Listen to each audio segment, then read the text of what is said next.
Prizadevajmo si zgraditi pravo kulturo srečanja, ki bi premagala kulturo brezbrižnosti, je med mašo v kapeli doma Svete Marte 13. septembra dejal papež Frančišek. Spomnil je na evangeljski odlomek, v katerem beremo, da se je Gospodu zasmilila vdova.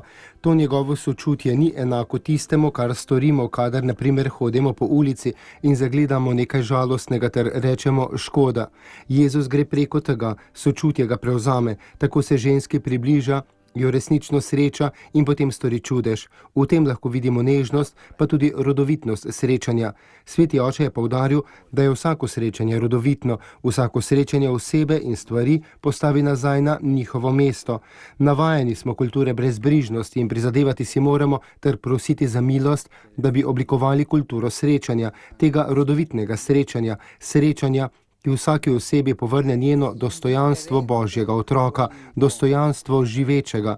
Navajeni smo brezbrižnosti, ko gledamo katastrofe na tem svetu ali majhne stvari, rečemo škoda, ubogi ljudje, kako trpijo in gremo naprej. To ni srečanje. Če ne vidim, samo gledati ne zadostuje. Treba je videti. Če se ne ustavim, če ne pogledam, če se ne dotaknem, če ne spregovorim, se ne morem srečati in ne morem pripomoči k oblikovanju kulture srečanja.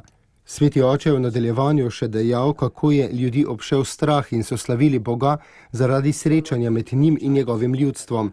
Ravno to pa je tudi današnje sporočilo, srečanje Jezusa z njegovim ljudstvom. Vsi potrebujemo Jezusovo besedo, vsi potrebujemo srečanje z njim. Pri mizi, v družini, kolikokrat se gleda televizijo ali se pišejo sporočila na mobilnem telefonu. Vsi so brezbrižni do srečanja, tudi v samem jedru družbe, ki je družina, ni srečanja. Naj nam to pomaga prizadevati si za kulturo srečanja, preprosto, kakor je to storil Jezus. Ne le gledati, videti, ne le poslušati, slišati, ne le prekrižati si poti, ustaviti se, ne le reči škoda, ubogi ljudje, ampak pustiti se prevzeti sočutju.